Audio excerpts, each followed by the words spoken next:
Good morning, MPC. Let's now have Presidential Spokesperson Salvador Panelo. Good morning, Joseph. Sir, okay game.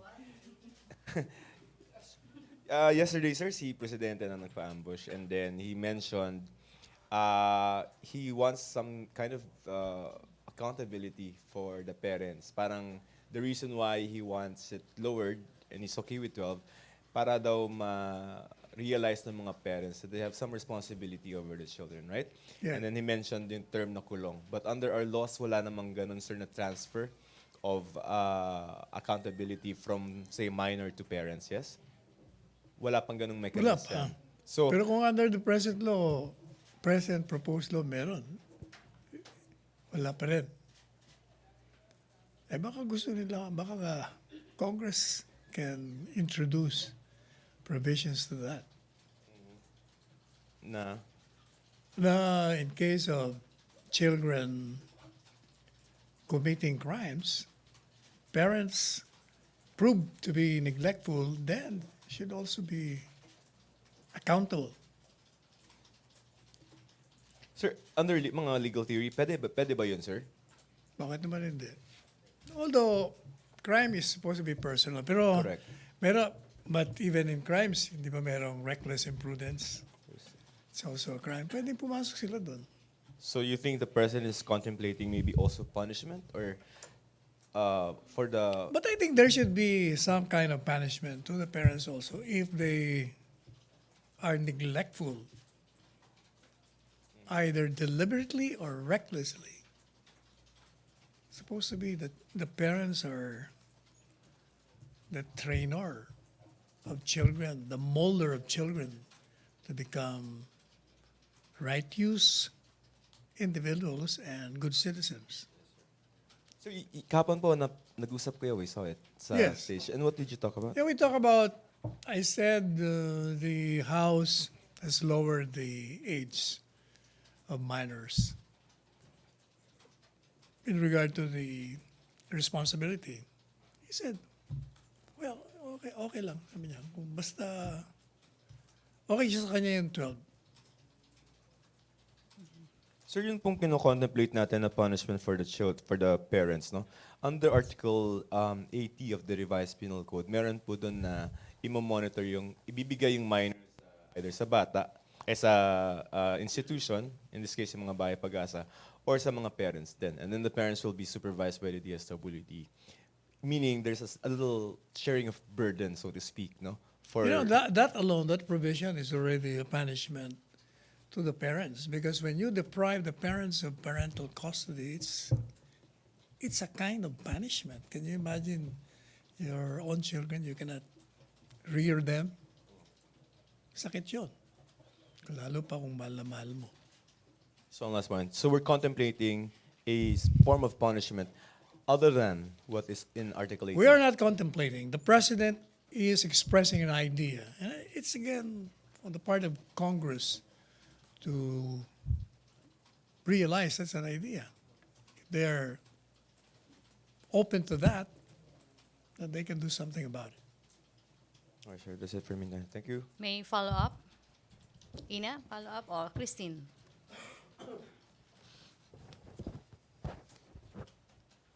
Christy? Sir, yeah. Sir, do you think objections to the proposed bill will go down or will die down because the president said he's comfortable with lowering the age of criminal responsibility to 12 years old?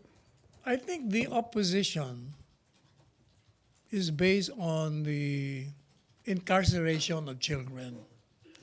Doon naman ang, but under the proposed bill, wala naman eh. And even in fact, ang hindi yata alam ng marami, that this, yung 9 years old, dati ng batas yan eh. For decades yun ang ating batas. Wala naman nagre-reklamo doon ever since. Nung 2000, basta 2003, 2006, nung inamend, naging 15. But actually, 9 dati na yan eh. But even during the previous law, under the previous law, wala rin namang incarceration. It's rehabilitation. So it's not really the age, sir. I think the imprisonment. I agree. No, me, I am agreeable there. You cannot be putting to jail these minors. You have to correct them, rehabilitate them. May follow up? Kasi At- they become more hardened. Pag yung kinulong yun, lalo na mapasama sa mga hardened criminals. Yeah, please.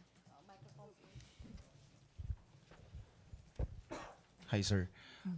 Si Senator Bam Aquino ay sinabi niya na hindi siya pabor dito sa lowering of the age of criminal responsibility.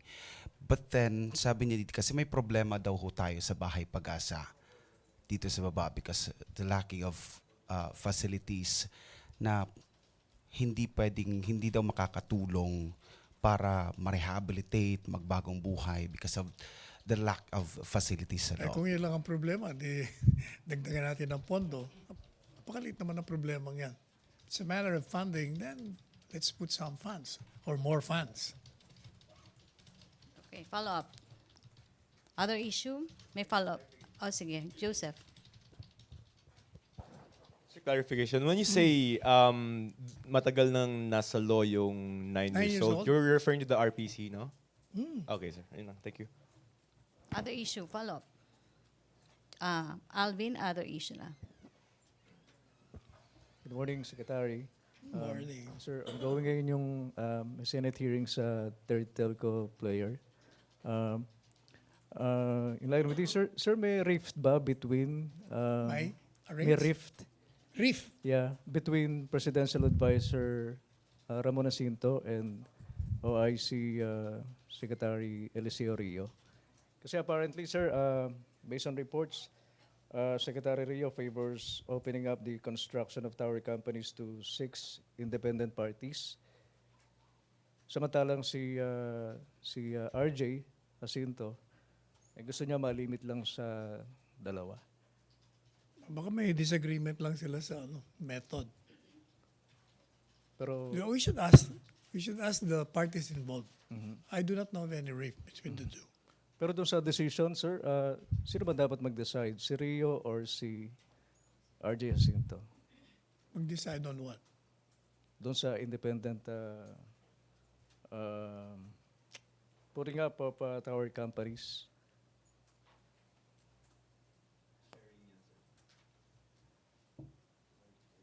I think if there is any difference between the two, they should resolve it between and among themselves. Now, if they can still agree, they can always ask the president to decide. Okay. So hindi mo na mamamagitan ng palasyo, sir? Sa ngayon, hindi. Okay. Thank you, sir. Follow up, other issue? Tuesday. Chona. Sir, good morning. Morning. Mr. Iqbal is asking lawmakers to Is include... who? Iqbal, sir. Iqbal. Oo. To include the intended budget for the Bangsamoro region in the 2019 budget, even though the ratification of BOL is not yet done pa. So will the palace lobby for it for the lawmakers na i-include na sa budget yung for the Bangsamoro transition? What I know, meron ng budget dyan eh. Doon sa proposed budget. Parang narinig ko si Secretary Joke na meron. In fact, kahit nga nung hindi pa na-propose, sinasabi niya, may budget tayo dyan sa plebiscite. Tuesday. May follow up, Ina? Wala na follow up sa Bangsamoro? Tuesday niyo. Sir, I understand nasa palasyo na raw po yung rice tarification bill at pirma na lang ni Presidente ang hinihintay. What's taking it so long, sir, para mapirmahan? Hindi natin alam kasi ang sabi sa akin ni ES nasa OP na. So, hintayin na lang natin siguro. Maraming trabaho ang Presidente. But isa yata yun sa alam ko, sir, na priority ni Presidente, mapababa ang presyo Oh, ng yes. bigas. It will come. Yes. But when, sir? Then let's ask the President.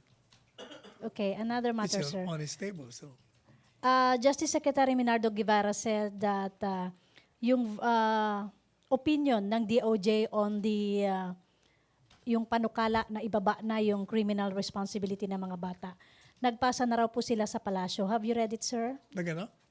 Nagpasa na sila No, I ng haven't kanilang read it. kopya I sa haven't read it. palas. I haven't read it. I don't have a copy. Okay, thank you. Joyce Balancho. Microphone. Good morning, sir. Morning. Sir, sa latest update ng Philippine Statistics Authority, nasa 6.2% lang ang GDP growth for the entire 2018. That's missing the government's target of 6.5 to 6.9. What do you think of this, sir?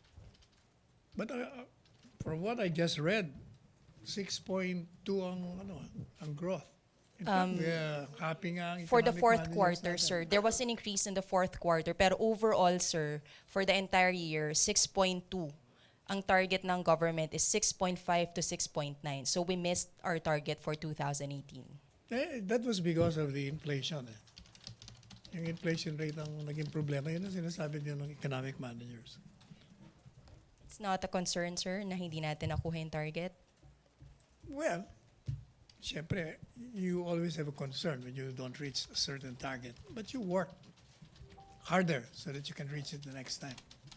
Yung nakuha natin, sir, na 6.2, do you consider it as mataas or mababa compared to the previous? Palagi ko, okay yun. Definitely, okay na yun considering the circumstances surrounding the economy.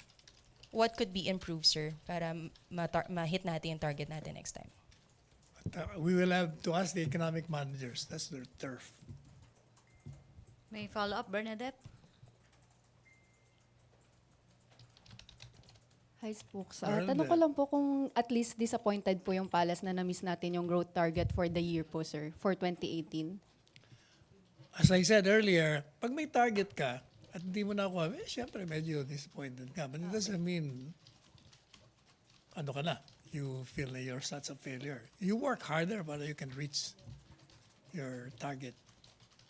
Okay, sir. Kasi yung nakuha po natin for 2018, it's the slowest in 3 years, sir. So, ano po bang... Kasi tingin ko, kung walang inflation rate na nagka-problema, mas mataas pa tayo sa target. So, sir, confident po tayo next year na may hit na natin yung 7 to 8% The target economic po managers natin. are very confident na we're in the right track. Bakit, sir? Ano po yung basis ng confidence natin, sir, for next year? Considering na ganito nga po yung turnout po this 2018, sir. Maraming, di ba sinasabi nila na marami na tayong ginawa para ma-neutralize natin yung mga adverse economic conditions. And they're working now. So sa tingin niyo, sir, the best is yet to come pa rin, sir, sa economy natin despite this As you put slower it, performance. the best is yet to come. Thank you, sir. MPC questions? Yes. Hi, sir. Paul. Sir, reaction lang po kasi kanina nag-attend po kami ng accomplishment report ng Bureau of Customs at nakapagtala po sila ng 592.8 billion na collection last 2018. Ang target po nila is 584.8 billion. 582 ang nakuha. 592.8 ang nakuha. Ang target is 584.8. So more. More. That's very pleasing to hear. Congratulations, Commissioner Billy Dulay. Thank you, sir. MPC questions? Joyce? Sir, si former President Benigno Aquino III expressed concern over Chinese workers, dumadami na daw sila dito sa Philippines and they're taking jobs that should be for Filipinos. What do you think of that? Ito naman si dating presidente. Nung panahon mo hindi na ako magsasalita. Ikaw talaga, Don't you presidente. believe, sir, na... Well, siguro, sabihin na lang natin if he's concerned, we will also be concerned if his basis is correct. But are you What was his basis? Was it a statistics made by him or his group? sa Where did he construction, get the information? sa construction industry daw, sir, instead of yung mga slots for Filipinos, mga Chinese workers pa daw ang nabibigyan ng trabaho? Let me tell you something. The other day, we were talking with the president. In fact, that was, I think, the first night of the wake of the late Henry C. Sr. And the family, especially Big Boy C, was, I think, mentioning something about their construction is delayed because we lack carpenters, welders, in other words, construction workers. And the president agreed. That's why he said, kaya sinabihan niya raw si TESDA na napaka-importante yung departamento mo kasi yan ang problema natin ngayon. We lack so many construction workers.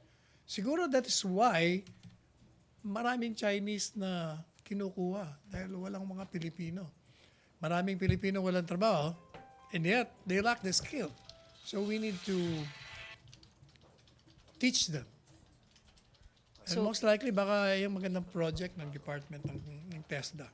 So you agree, sir, na many Chinese workers are taking the jobs that should be for Filipinos? Not that I agree. That is probably the reality now. That is why maraming Chinese workers. Kasi hindi ko alam yung facts na yon until the other night. Although my personal experience is I've been looking for a carpenter for 6 months. Nakakuha lang ako after 6 months. No, from here. In other words, talagang wala. Pati welder, naghahanap din ako para doon sa aking gate. Wala rin ako makuha. Sabi ko, whatever happened to them? Kasi yung mga workers nga daw natin, nagpunta na sa abroad. So walang natira. Puro nasa abroad eh. Kaya may problema talaga tayo. Another thing, sir, sinabi ni Pinoy, he quoted, yung strategic comprehensive cooperation between Philippines and China, it's disadvantageous to the country kasi it seems that the president is shelving the arbitral ruling to favor loans and investments from China. No. It's not naman shelving the arbitral ruling. Sinasabi niya lang na it's impractical for now. Since una-una, we cannot enforce it. Nobody wants to enforce it. So rather than awayin natin, if China can help us on trade relations and other aspects, o hindi magtulungan muna tayo. But there will come a time na, sabi ni Presidente, during my term, Okay. ilalabas ko yun. In fact, he told that to the President of China when we went there. Raymond? Sir, dun sa GDP. Sir, ang sabi ng PSA, it's only 0.8 yung contribution ng sektor ng agrikultura sa GDP. Sa tingin nyo, parang, ano bang problema? Parang, hindi ba parang panahon na para medyo linisin yung Department of Agriculture at mapapalitan na yung mga pinuno doon? Kasi parang walang masyadong relevant or malaki-laki man lang na iambag ng sektor ng agrikultura samantalang we are an agricultural country. Hindi naman siguro. According to Secretary Piñol, merong mga problema din sa sector niya na ginagawa niya ng paraan. So pagbayaan muna siguro natin. Sometimes you cannot do miracle Sir, work overnight. example lang kasi sir yung nangyari, di ba, yung parang nagtapon na lang ng mga carrots and even dito sa Candaba yung mga melon, tinapon na lang nila because of the oversupply at bagsak na presyo. Parang walang ginawang intervention ng DA na pwede naman nilang they themselves could pick up yung mga overproduce at ibaba dito sa Metro Manila and other cities para win-win solution sa farmers at sa mga consumers. Walang ginawa si Secretary Piñol yata doon. I don't know about that. I will have to ask Secretary Piñol, in fairness to him. Please sir, kasi parang kaya nga evidently truck yung nasira ng mga carrots, itinapon na lang ng mga farmers doon dahil walang nangyaring parang assistance para maibaba na lang dito sa baba. Or Yung, better still, I'll invite him on Monday. thank you sir, please. Okay, RJ. Hi, sir. Is it your first time to hear about the presence of Chinese workers in the country? No, binention yun na yan, several news briefings, di ba? You didn't validate it with the Bureau of Immigration? No, I did. You were not surprised? I'm not surprised because when I learned na walang maraming workers dito at marami ng Chinese, I felt na kaya pala ang dami na biglang mga Chinese dito. And that's not alarming on your part? That there are many That they are Chinese. here? If they came here through lawful means, then I'm not alarmed. I will be alarmed if they're here because they violated the law. Thank you. MPC, Marisol Harili.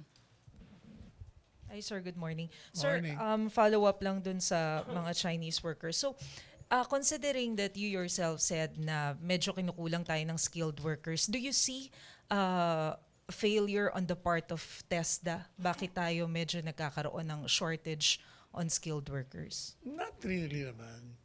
Kung halimbawa, suddenly we have 300,000 construction workers, bigla nagpuntahan lahat sa abroad. Ano naman kasalanan ng TESDA doon?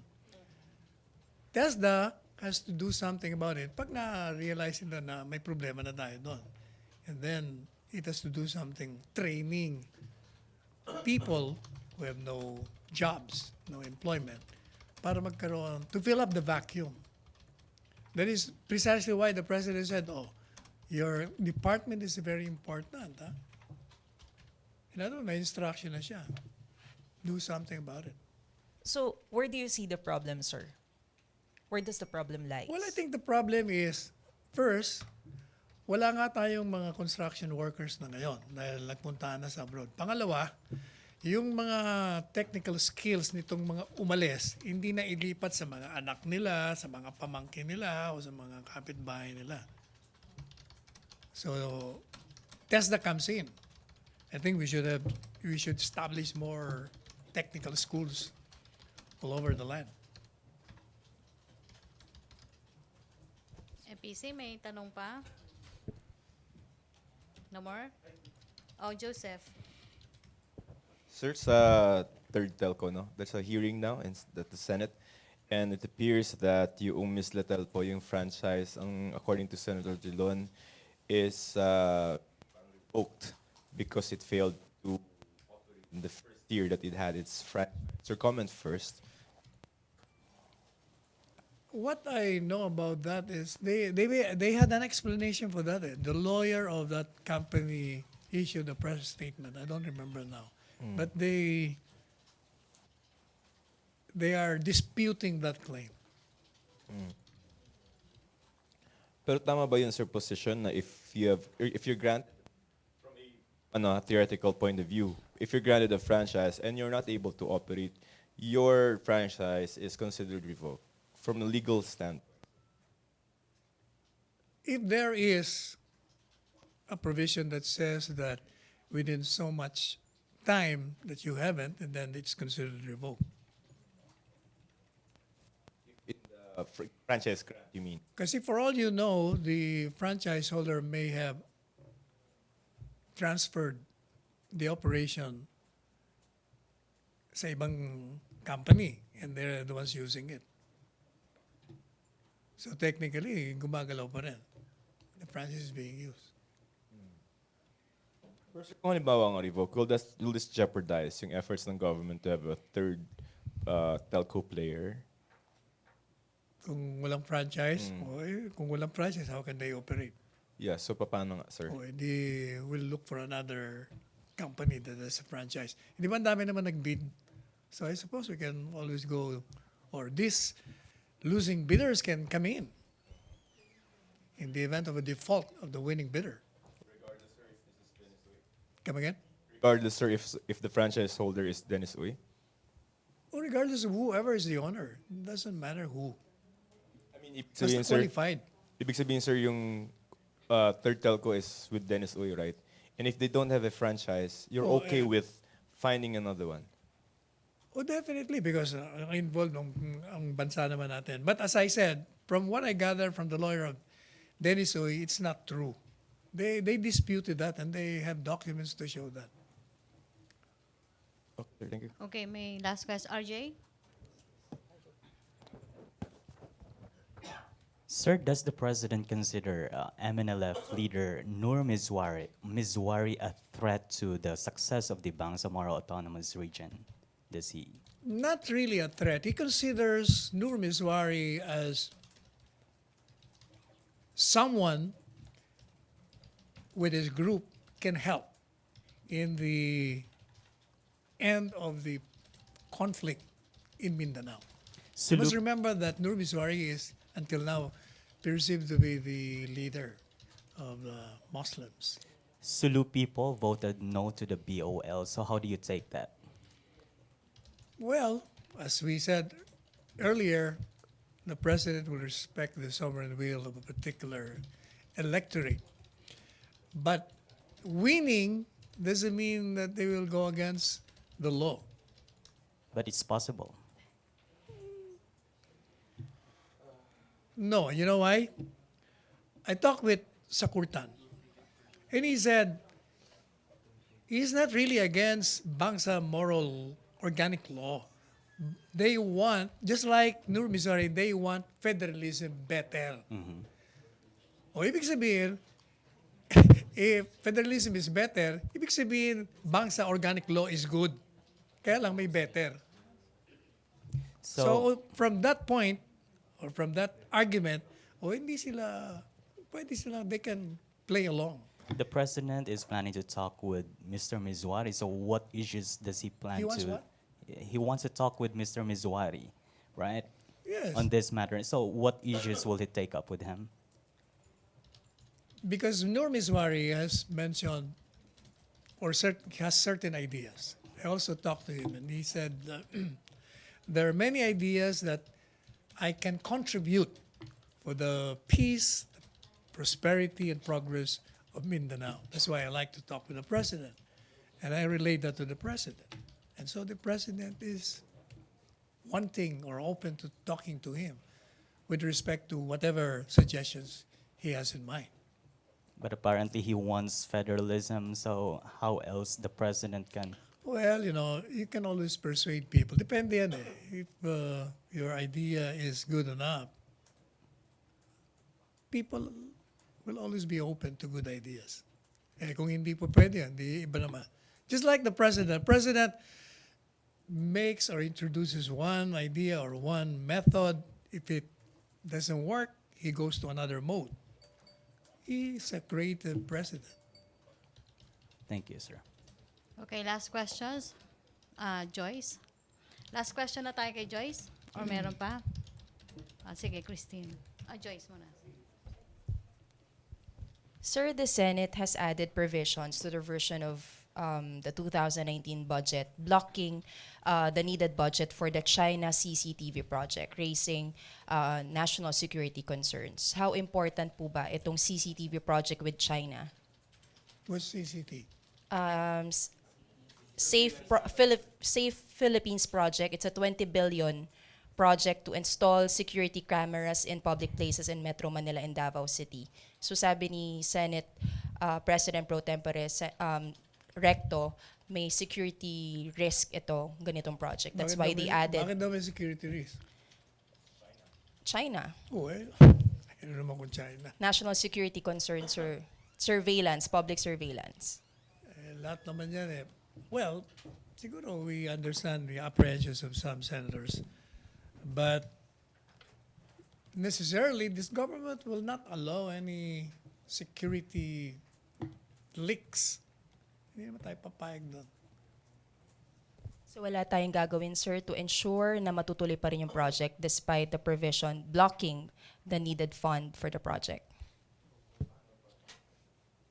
no funds for the project? I thought you said it's in the budget. Sir, they added a provision in the budget to That- block the funds needed for the project. So they're blocking the project. Well, if the president will exercise his power of veto, that can be vetoed. And then Will he veto, maybe, sir? I don't know about that, but what I'm saying is he has that option. Sir, how important is the project ba for the president to decide to veto that particular line? I will ask him on that. I have to be certain on that particular Pero sir, project. yung ganong project, how important is it for the Duterte administration? Anything that will contribute to the progress of this country, siyempre it's an important project. Okay. Thank you, Joyce. Mag-last question na tayo. Sige. Christine? But sir, do we have to review the project, sir?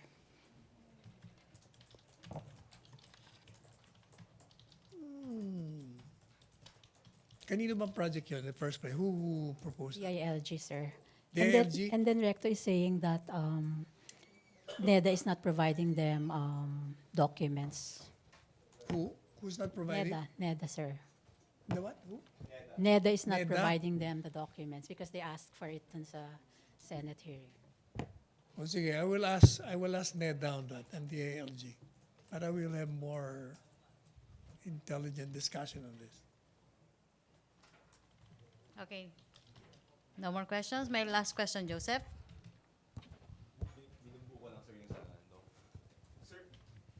Dun sa children ulit tayo, sir, ha? Yung alin? Yung sa children yung mga delinquent children. You'd prefer that there is a provision in the bill that's been discussed now, or another law that will have that will specify responsibility or accountability on the parents' part? Siguro in the present proposed bill, dapat Provision. nandito na yan. Nandiyan na ngayon yan. Okay. So But we'll leave it to the wisdom of the lawmakers. pero sir, as an idea, the president is Yeah, that's a good idea. I'm inclined to have that in the proposed law. the president also, no? Since that is his idea, I'm sure he would want it that way. Okay. Thank you.